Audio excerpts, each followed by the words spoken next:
Hi everyone, Paul here at RoJoBe Music, and welcome back to part 2 of the acoustic guitar left-hand conversion.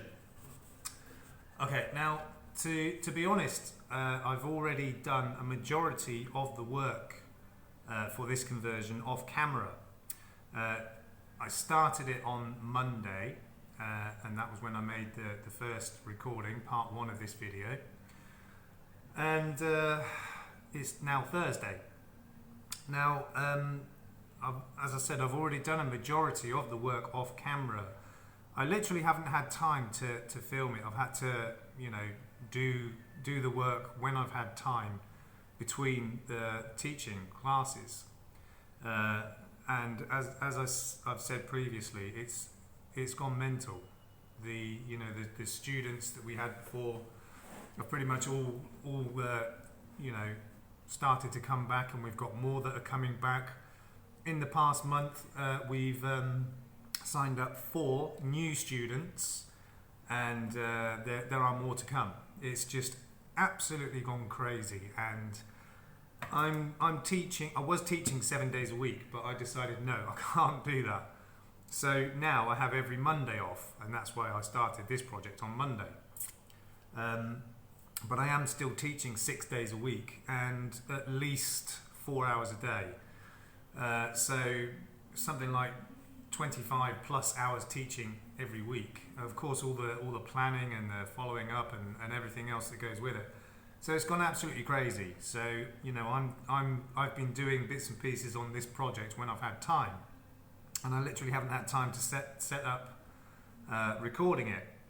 So let's see where we are. Okay, so the first job I had to do was to fill in the original saddle slot. Now I'm not sure, you might just be able to see the outline up here of where the original slot was, and it kind of goes on that angle and then comes out here. So I cut a piece of wood, the same kind of wood as this bridge is made from an old bridge. Cut a piece off, shaped it so that it would fit in the slot nice and snug, glued it in place, and once that was dry and set up, I carved it down and sanded it so it was lovely and smooth. I mean, you can barely see it, and you can't feel it at all. If I rub my finger over where the original slot was, I just can't feel it. You can, as I said, you can just barely see the outline of where it was. So just above this saddle here on that side, and it would go just slightly below the other side. And then I cut the new slot by I put a set of strings on, and then used a temporary floating bridge under the strings to set up the intonation so that I knew exactly where the saddle needed to go. Then once I got that right, I marked the outline of the saddle with a fine pencil, and then cut the slot with my router. Now you can probably see that the saddle slot and the saddle have ended up quite far back from this front edge. I've had to bring it back quite a way, because the original setup of this, when it was right-handed, the intonation was very sharp, which led me to believe that the saddle was too far forward, too far this way towards the sound hole. Perhaps not the saddle itself, but the bridge.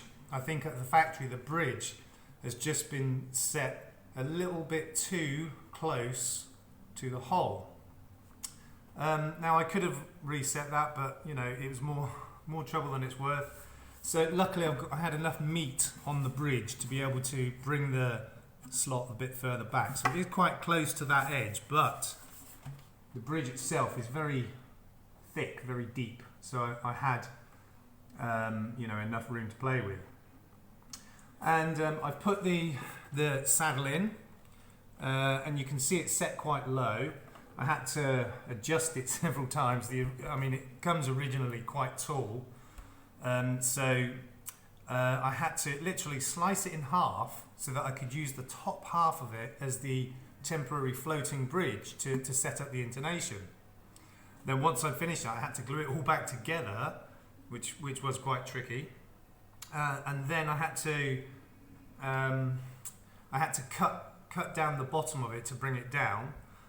Went too far, then had to put a shim at the bottom, glued a wooden shim on the bottom of the saddle, which then again brought it up too high. So then I had to sand the bottom of it to get it so that it was where it is now. Now it is quite low, but because of the thickness of the bridge, it is still a little bit too high, really. Ideally, what I need to do is shave down the top of the bridge to bring that down so that I can then bring the saddle down a bit more, but can't be bothered. I mean, the intonation is going to be, because of that, the intonations, the action is going to be a little bit too high, which in turn will make the intonation a little bit sharp.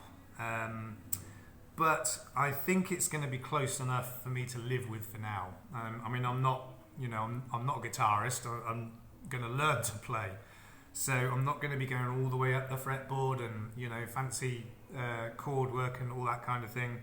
I'm going to be pretty much staying at this end of the neck, where the intonation is not. It won't be as bad as it would be further up the neck.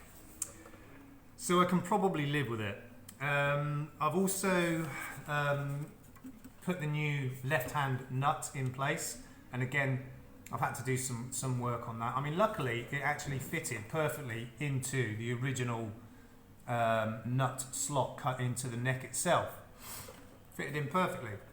I didn't have to shape that at all, and there's actually quite a tight fit, which I would prefer. And then I put a little blob of super glue just to hold it in place. You only use a little bit of glue to hold it in place. You can use wood glue, but I used super glue, or CA glue, I think some of you call it, and just a little blob just to hold it in place, because you don't want it moving around, obviously.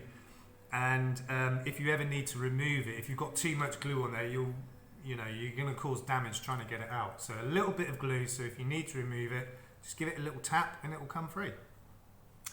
And again, off work, I've been doing some work on the nut slot height, and I may still need to do a little bit of adjustment there. I won't really know until I've got it set up.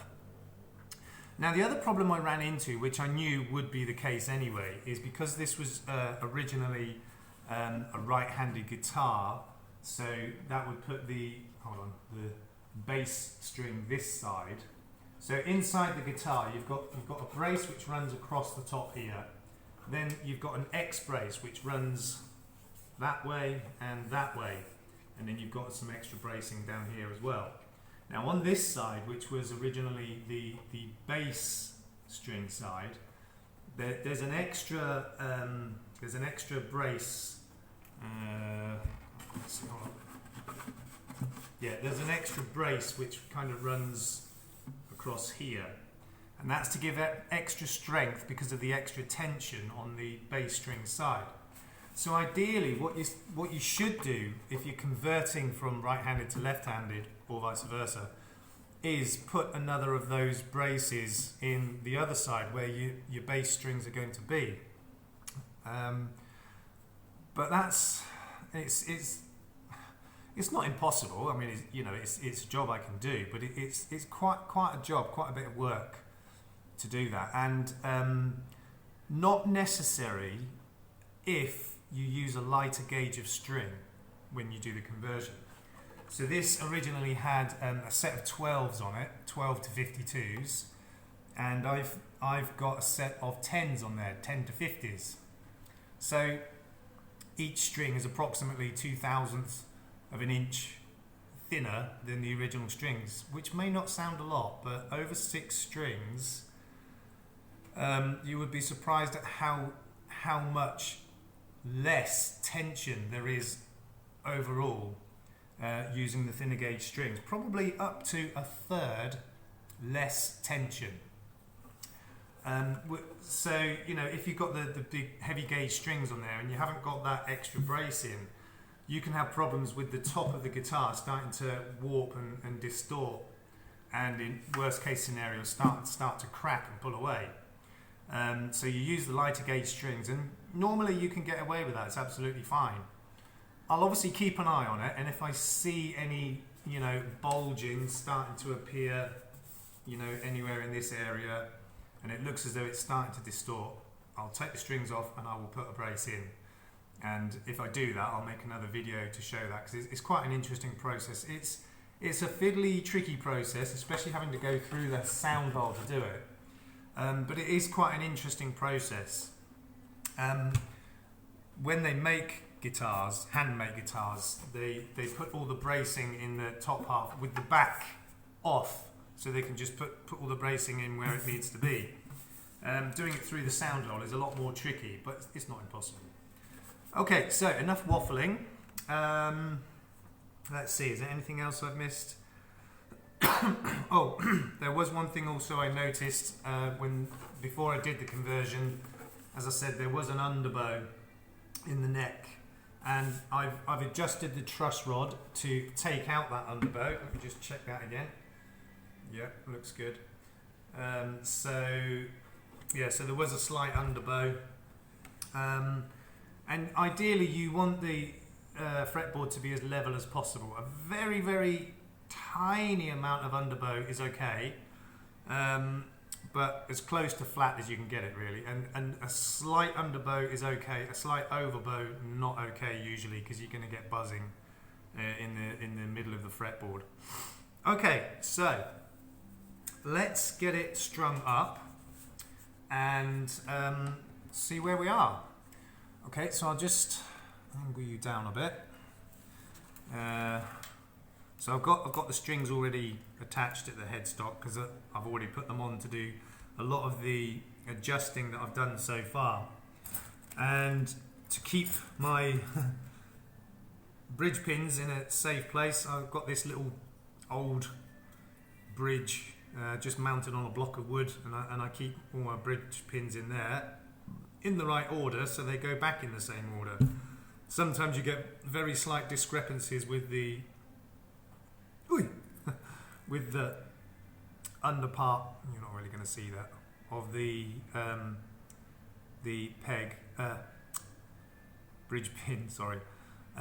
Sometimes there might be slightly different gap in the groove there, depending on which string they've been holding. So it's a good idea to keep them in the same order. And obviously these are all reversed, because it was originally a right hand, so I just reversed them all. So we've still got the bass string for bridge pin for the bass string, and so on. And incidentally, this was the bridge that I cut the piece of wood off to fill the slot in this one. So it's the same. Actually, this is quite a good quality bridge, and it's the same kind of wood. I'm presuming it's rosewood.